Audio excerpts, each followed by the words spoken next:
నమస్తే. శ్రీ గురుభ్యో నమ. శ్రీమాత్రే నమ. ఆదిత్యాయ చ సోమాయ మంగళాయ బుధాయ గురు శుక్ర శనిభ్యే రాహవే కేతవే నమ.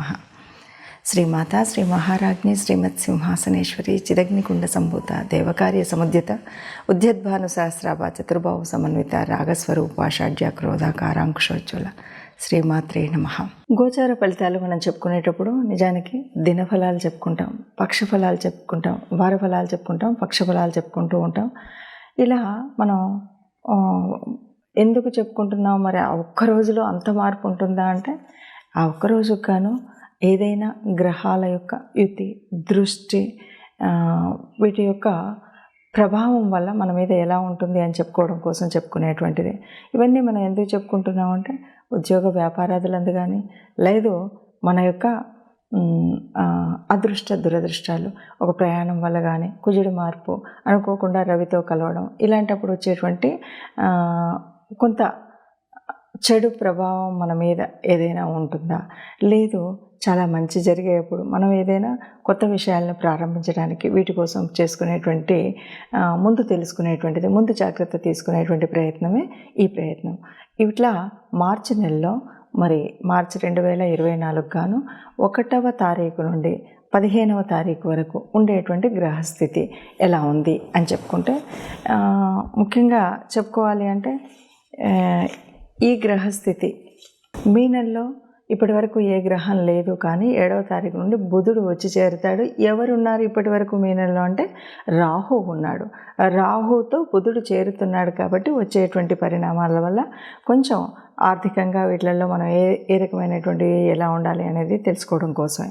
ఇక మేషంలో గురువు, కన్యలో కేతువు, మరి కుంభంలో శని, ఇక కుజుడు దాదాపు కుజుడి యొక్క మార్పు మనం చెప్పడానికి లేదు. ఎందుకు అంటే మకరంలోనే ఉంటాడు. కుంభంలోకి ఒకరోజు చివరి రోజు 15వ రోజు వరకు ఉన్నాడు. ఆ సాయంత్రం అంటే కుజుడు మనకి చివరి లాస్ట్ రోజు కుజుడు మార్పు. శుక్రుడు 7వ తారీఖు కుంభంలోకి వచ్చి చేరుతాడు. రవి కూడా చివరి రోజు మకరంలో నుండి కుంభంలోకి చేరేటువంటి పరిస్థితి. ఈ నెలలో మనకి అంటే ముఖ్యమైనటువంటివి ఏది చూడాలి అంటే, మొదటి పక్షంలో చూస్తే కనుక అమావాస్య మాత్రం ఉంది. అలాగే శివుడి యొక్క దినమైనటువంటి శివరాత్రి మనకు మొదటి పక్షంలో కనిపించేటువంటి మార్పులు చేర్పులు. ఇలా ఉన్నటువంటి గ్రహ పరిస్థితుల్లో మరి ద్వాదశ రాశుల వారికి ఎలా ఉంటుంది, ఒక్కొక్క రాశి వారికి ఆర్థికంగా, వ్యాపారపరంగా, లేదు ఉద్యోగపరంగా, సంతానపరంగా, వివాహపరంగా ఏ రకమైనటువంటి పరిస్థితులు ఉంటాయో చూద్దాం. మేషరాశి రాశ్యాధిపతి కుజుడు. చెప్పాలి అంటే ఈ 3 వారాలు కూడా వీళ్ళకి అద్భుతంగా ఉంటాడు కుజుడు. 4వ వారం కొద్దిగా విద్య విషయంలో కొద్దిగా జాగ్రత్తగా ఉండవలసినటువంటి అవసరం అయితే ఉంది. ఉత్తమ ఉద్యోగ ఫలితాలు ఈ రాశి వారికి బాగా ఉంటాయి. ముఖ్యంగా ప్రభుత్వ ఉద్యోగాలు వీటిలలో ప్రయత్నం చేసేటువంటి వారికి అవకాశాలు, అలాగే అందులో ఉన్నటువంటి వారికి ఉన్నత స్థానం, అక్కడ ఉన్నటువంటి వారికి ఏ ఇబ్బందులు లేకుండా, అంటే కింద వారి నుండి కానీ మీద వారి నుండి కానీ ఏ ఇబ్బందులు లేకుండా సవ్యంగా భవ్యంగా ఉండేటువంటి పరిస్థితి ఉంది. విదేశాలకు వెళ్ళాలనే అటువంటి వారు ఎవరైనా ఉద్యోగ అవకాశాల కోసం కానీ, చదువు రీత్యా కానీ, విహారయాత్రల రీత్యా కానీ వెళ్ళాలి అనుకునేటువంటి వారికి చక్కటి అవకాశం అయితే ఈ సమయంలో ఉంది. అలాగే ఆరోగ్య రీత్యా కనుక ఆలోచిస్తే ఆరోగ్యం చాలా బాగుంటుంది. ఇక్కడ ఏ ఇబ్బందులు లేకుండా ఉంటాయి. అలాగే సంతానం గురించి ఎవరైనా ఆలోచించేవారు కానీ, సంతాన ప్రయత్నం చేసేటువంటి వారికి కానీ ఇది కూడా మంచి అవకాశం. ఉన్నటువంటి సంతానం మంచి ఉన్నతి చెందేటువంటి స్థితి ఉంటుంది. ఇక ఒక విషయం, మాట తీరు వల్ల చాలా ఉపయోగం ఉంటుంది అని చెప్పచ్చు. మాట తీరు వల్ల ఉపయోగం అంటే, ఇప్పుడు ఫర్ ఎగ్జాంపుల్ రాజకీయ నాయకులు ఉన్నారనుకోండి, వాళ్ళు మాట్లాడేటువంటి మాటల వల్ల వాళ్ళకి ఇప్పుడు రాబోయేటువంటి రాజకీయ పరిస్థితులు ఉన్నటువంటి పరిస్థితులు మంచి అవకాశాలు చేజిక్కించుకునేటువంటి స్థితి కలుగుతుంది.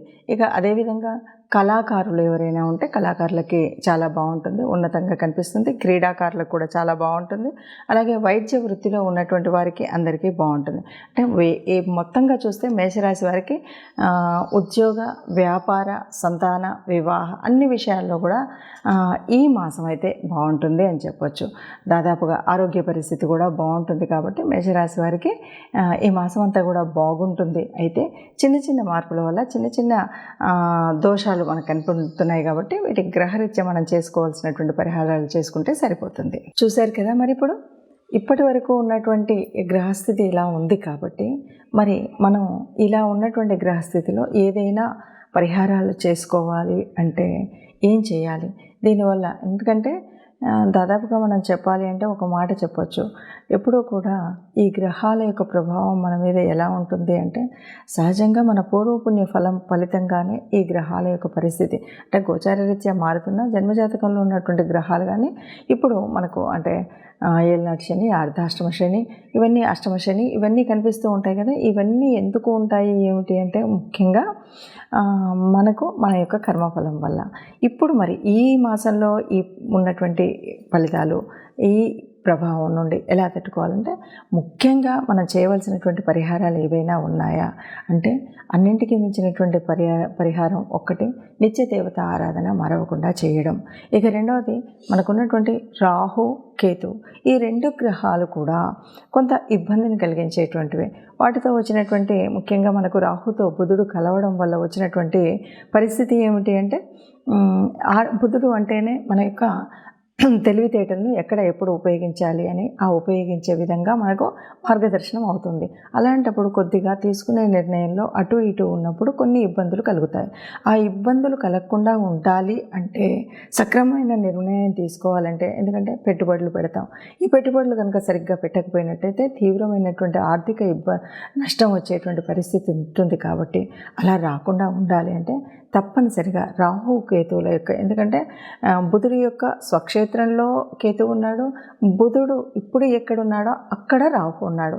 ఈ రాహు కేతువుల మధ్యలో నలిగిపోయేటువంటి పరిస్థితి రాకుండా ఉండాలి అంటే తప్పనిసరిగా రాహు కేతువుల ఆరాధన చేయవలసినటువంటి పరిస్థితి దాదాపు ఈ 15 రోజులు అందరూ చేస్తే మంచిది. ఎందుకంటే బుధుడు అనేవాడు అందరికీ ఏదో ఒక చోట బుధుడు ఉంటాడు. కాబట్టి బుధుడు అనేటువంటి వాడు వ్యాపారానికి, మాట తీరుకు, ఒక ఆలోచన పద్ధతికి ఉంటాడు. కాబట్టి ఈ పరిస్థితిని మనము రాహుకేతువులకి దీపారాధన కానీ, రాహుకేతువుల జపం చేసుకోవడం కానీ, మంత్రం ఉచ్చరించడం కానీ చేస్తే మంచిది.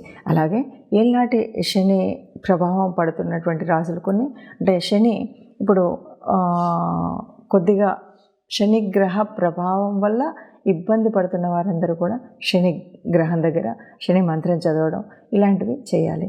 లేదు ఎక్కడైనా సరే గోశాలలో గోగ్రాసం ఇవ్వడం.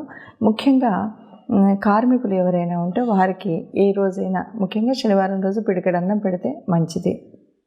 ఇంకా అన్నింటికీ మించి ఇక్కడ కుజుడు, శుక్రుడు, రవి వీళ్ళంతా ఒక్కచోట ఉండడం, ఏ ప్రభావం తెలియకుండా ఉండడం, రవి ప్రభావం వల్ల కొద్దిగా ఇబ్బంది కలగడం ఇవన్నీ ఉన్నటువంటి పరిస్థితి కనుక కుజుడు అంటేనే మనం కుజుడు సరి అయినటువంటి పరిస్థితిలో ఉంటే మంచిది. అలా కాకుండా ఉన్నప్పుడు ఏమవుతుందంటే కోపం వస్తుంది, చికాకు ఉంటుంది, తర్వాత దెబ్బలు తగిలించుకోవడం, ప్రయాణాలలో ఇబ్బందులు కలగడం ఇలాంటి మార్పులు అన్నీ కూడా మనకు కనిపిస్తాయి. కాబట్టి కుజ గ్రహ అనుగ్రహం కోసం కూడా మనం కుజ ఆరాధన చేయడం, ముఖ్యంగా మంగళవారం రోజు సుబ్రహ్మణ్య స్వామిని ఆరాధించడం.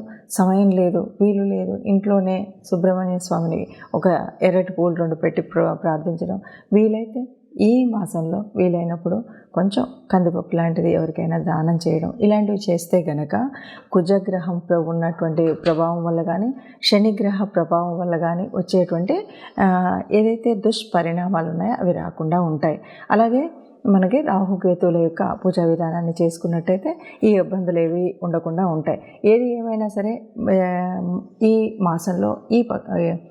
మాసంలో కానీ ఒక్క నిమిషం ఏది ఏమైనా సరే మనకు ఇప్పుడు జరుగుతున్నటువంటి గ్రహస్థితి మూలంగా వచ్చేటువంటి చెడు జరగకుండా ఉండాలంటే ఈ పరిహారాలు చేసుకోవడం మంచిది. అలాగే అందరూ సుఖంగా ఉండాలి, అందులో మనము ఉండాలని భావిస్తూ సర్వే జన సుఖినో భవంతు. నమస్తే.